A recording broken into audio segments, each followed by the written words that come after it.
it just seems to be in the webcomic community, everybody has had their ideas since they were teenagers.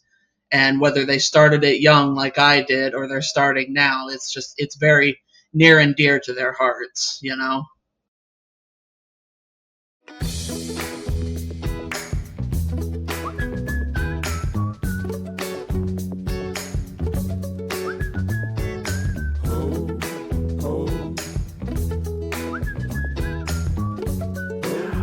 Welcome to Storycomic Presents, where we interview amazing storytellers and artists. This is episode 455. I'm your host, Barney Smith of Storycomic.com, and we're excited to have with us the internationally acclaimed and highly talented Vermont author and illustrator, Kristin Laflin. Kristin. So I've known you 5 years, maybe? Has it been? Yeah, it's been a while. It's been 5 years. And one of the things that just immediately drew me to you was your expansive work you've done to your title book. Pronounce it for me. Well, I'm an American, so I'm probably mispronouncing it horribly, but I just say Kuro Shouri. Okay. So Kuro Shouri, and what does that translate into? Is that Dark Conquest? Okay. All right. Well, so bear in mind we were 13 when we came up with it, so. So Kuro Shouri has been with you for 20 years. Has it been 20 years now? Yeah, since I put up the first page. And back in 2005. Wow. And so talk to us a little bit. How many pages is Kuro Shouri at now? Yeah, so I believe as of this Friday, it'll be 1,400 pages. Wow. And you put out basically, is it like 3 pages a week or is it 2 pages a week? I put out 1 page a week because I have an arm injury and I have to take care of it, but I do my best. Talk us through the fact you've been doing it for 20 years. How has the story evolved since its inception? Yeah, so as I mentioned, we were very young teenagers when we started it, so a lot of it was, it'd be cool, demons. It'd be cool, using magical powers and swords and martial arts and stuff. Whoa, and it's just somewhere along the way, the characters developed into these actual human beings, and now they're sort of leading the way, and I'm just kind of trying to keep up with them. And so at what point is there, give people a little bit of background. You mentioned like demons. Give people a little bit of background of what the overall story is.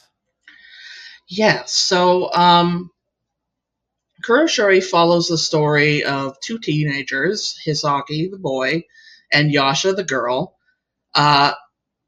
They are trying to be friends, and I don't know if they're succeeding or not, but they're trying. And then one day, a guy claiming to be a demon comes around and tries to kill them. And that's kind of a big deal, but then suddenly, spoiler alert, by the way, Yasha snaps, and it turns out she's being possessed by a demon herself. Okay. And it's just a bit of a crazy story from then on there.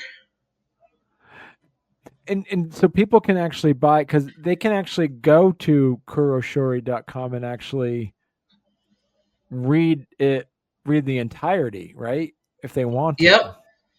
All 1,400 pages. And you're on chapter 70 right now as of this recording. Yes. Oh, and what's interesting is that you've been able to keep this alive, because this is, as we mentioned, this is a 20-year-old comic, and you follow back 20 years ago. A lot of people either forgot about this or don't realize this. About 20 years ago, if you're doing a webcomic, you would basically put out, as you say, like a page or 2 a week. and Mhm. being consistent with that. And there was also, you're part of a group. It was like what, a web ring or something, where you're able to then Yep. connect with other ones.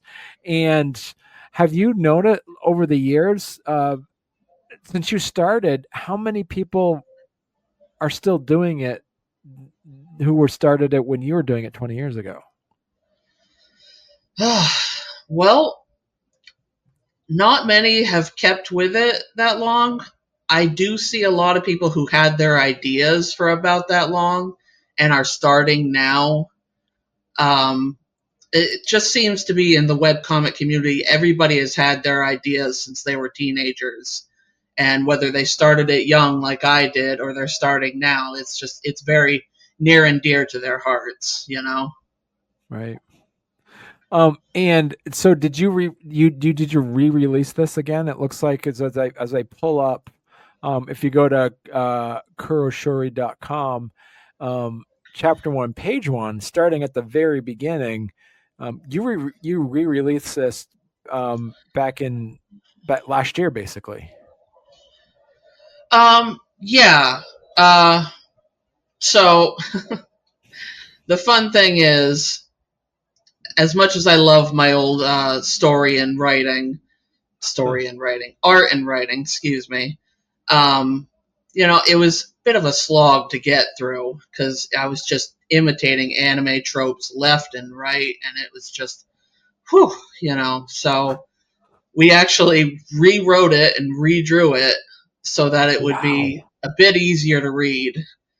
And we've gotten through 2 volumes so far, and we're still chugging along. Wow. So you actually rewrote and re-illustrated originally Yeah, the original stuff. I just finished redrawing chapter 13, I believe. So, Wow. And so what's where have you seen your artwork evolved since you started doing this 20 years ago? it's very funny. The art evolved with the tone of the story. Okay. Um, I mean, I wish I could show my old pages, but they were very cute, big eyes, just these adorable little teenage characters with bright colors. And then somewhere along the way, I got dark and gritty, and so did the story. I'm just drawing all these awful, bloody pages, and I'm just like, where did this happen? And have you seen your characters evolve and mature as you have grown and matured as well? Yeah, I mean, to be fair, they're still teenagers, so they have a bit more maturing to do. But I've seen them become more fleshed out. I've seen them just become more like people. In the beginning, they really felt 2 dimensional, because it's a comic, haha. But Yeah. they they weren't very interesting back then, and nowadays, like I feel like if I saw them on the street, I'd recognize them because they're just so recognizable to me, and there's just so much to them. Right. And so how do you judge between wanting to, because there's only so many hours in the day, um, how do you juggle between redrawing older issues as compared to uh, illustrating new pages? Yeah, so a lot of it depends on what is necessary at the moment. Ideally, I try to balance both. Like, I'll try to get 2 redrawn pages in a week and then 2 current pages in a week. That's if everything's going well. But sometimes I get sick and then I fall behind and I have to focus on getting the current pages out and so on and so forth. It really depends on what the circumstances are. Or if I'm trying to crunch and finish a volume, then I might focus on the redrawn pages. Right. Now, do you have a particular point that you want to redraw? Is it like page 400, page 300, page 2? Is there a point where you say, all right, from now on, I'm going to keep that artwork, because as the years progress, your artwork is always going to be evolving Yeah. anyway. Yeah. So there is a point where I'm just satisfied with the writing, and I'll just let the story go from there. But I do stress to people, I did not do this to fix the art. I did it to fix the story. Okay. All right. Yeah. Yeah. That's it. And walk us through the process. Is this utilize Clip Studio Paint? Is that where you use? Yep, that's what I use nowadays. Yeah. Uh, a lot of the old pages were done in an ancient software called Comic Works, but nowadays, yes, I use Clip Studio Paint. I love the features in that program. Really makes it easy, and there's just so many resources within it. And I can bring my screen tones over from Comic Works, so yeah. Oh, really? Okay. Yep. Very important. And has there been a point at, putting on your writer's hat for a second here? Was there any point where you actually um ended up having the main characters go in a direction that you weren't expecting? Oh yeah. we're uh we're sort of dealing with one right now. We one day, I think this was actually getting close to 10 years ago now. We were like, "Hey man, we got nothing to do in this chapter. We really need some filler just to get from point A to point B." And we're like, "Oh, well, let's just have our characters argue a bit." That started a whole subplot that we're still trying to resolve. Like, we just random filler, and now it's a whole subplot. So Is there a direction, because you have such a large cast of characters? Is there a particular character or villain, a hero villain, that you're just haven't figured out how to give them their particular voice, and then has there been any plot points that you've just kind of abandoned because they just weren't going in the direction you were hoping? yeah, we actually abandoned a few arcs because the villains just weren't there. We had this really cool lady villain that was going to be like an information dealer, and then we were like, "What is this? I don't even know. Just get rid of it," And admittedly, we're still struggling a bit with the main villain, which is not a good thing to admit, but he just he's such a particular character, and he has so much about him, but he's the big baddie at the end of the line. So it's like, okay, how do we introduce him but also keep him mysterious? Oh, Hmm. And so what inspired you to stick with it for so long? oh, well, I don't recommend this, by the way, but what got me going was that I was 15, and I said, Kristin, if you don't finish your first project, you're not a real manga artist. And so I was like, oh man, I better finish it. Do not recommend. It's a very, very bad motivation, but it keeps me going. So when do you have is it an ongoing series, or do you actually have an end to the story? There is an end. We're actually getting fairly close to it. Really? Okay. Yeah, we're about like 80% done with the story. Wow. And so what's going to happen then after the story's finished? I'm probably going to cry for about a month. But to be serious, we have comic projects planned for afterward. We've been talking about one on social media. We're thinking about doing a cyberpunk story. it's going to be fun. It's just, going to keep it a bit shorter next time. And so if you're saying you're like 80% done, you're probably looking at then that the series is going to be what, 1,600 pages then? I mean, it's impossible to tell. I keep taking up more and more pages for smaller things. I used to have these tiny little panels and I could fit a whole chapter in like 15 pages. And now I'm just like, 30 pages sounds fine for a whole chapter. Big panels. Let's do it.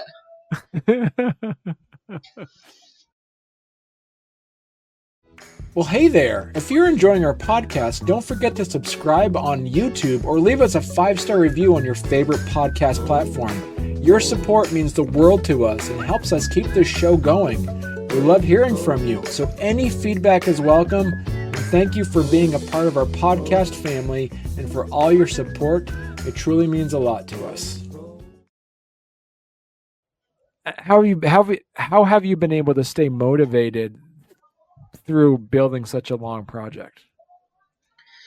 Well, a lot of it was figuring out how to get through these pages without feeling like I'm getting bored. When I was younger and I tried making comics, before I was working with my husband, I would draw like chapters ahead, just sketch it out, and then I'd be like, I don't want to go back and ink that. I want to move on with the story. It's so cool, So nowadays I'm like, I will sketch 4 pages in advance, and then we will ink, and then we get to move on. And how have you seen you mentioned like your art style? Have you seen that as you've progressed over the 20 years? Has your art style still evolved, or has it been to a point where like, okay, this is now from now on, this is the style of what my book's going to look like? I mean, it's always changing a little bit, especially as I study things and anatomy and perspective and stuff like that. But I feel like I've actually hit a point where I've sort of found what I want my art to look like. And I'm just kind of sticking with that for now, just refining it. Okay. All right. And my other question for you then is, what advice would you have for other creators who want to start long-term comics? Well, first of all, just have some reasonable expectations. Especially nowadays, back when I started, people were very eager to read webcomics, so it was pretty easy to find an audience. Nowadays, you got to be prepared for the possibility of people taking a while to get into your comic. And Webtoons isn't guaranteed to feature you, and other sites like that. You gotta promote your stuff. You gotta do all these things. You gotta talk about your comic. So you gotta have these reasonable expectations of what to expect. And just because it's relevant right now, take care of your hand. And so as you mentioned too, is that you're going to be working on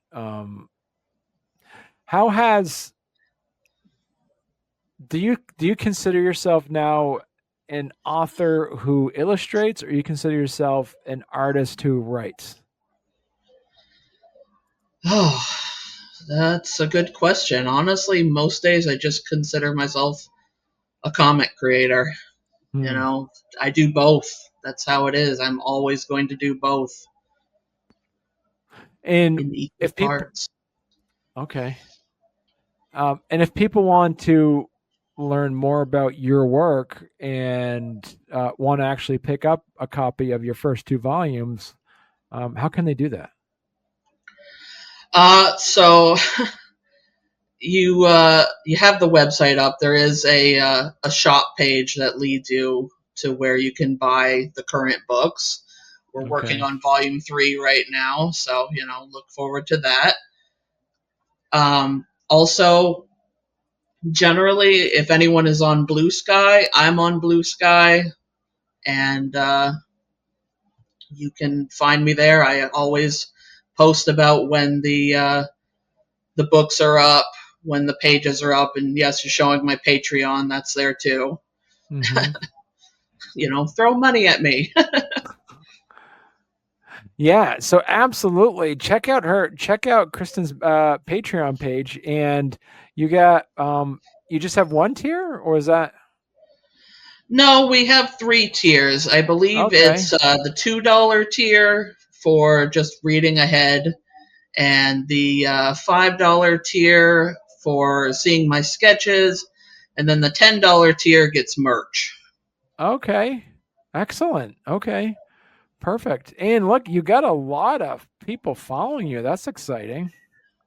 Super exciting. I'm very happy about it. All right. And so definitely check out Kristin's Patreon page. You can also go to Kuro Shouri. You can also go to kuroshuri.com and be able to check out the books on there too. As you mentioned, you are on Patreon, you are on Blue Sky, and also too, reach out to her also if you want to get some artwork done too. They could probably go to Viking Cat Creations just to see your portfolio for other stuff as well. Yep, and also the page where I sell my books, it has my commission info as well. Okay. Yep. Perfect. Awesome. Excellent. So listen, then Kristin, you're gonna have to come back on once you get volume 3 or get some other stuff. Then when it's all together and you have your giant collection, that'd be fun. Yeah, that would be fun. The box set, the Kuro Shouri box set. Right. Excellent. Well, thank you so much, Kristin. I'm so glad we're able to finally talk. Yeah, thanks for having me. You're welcome.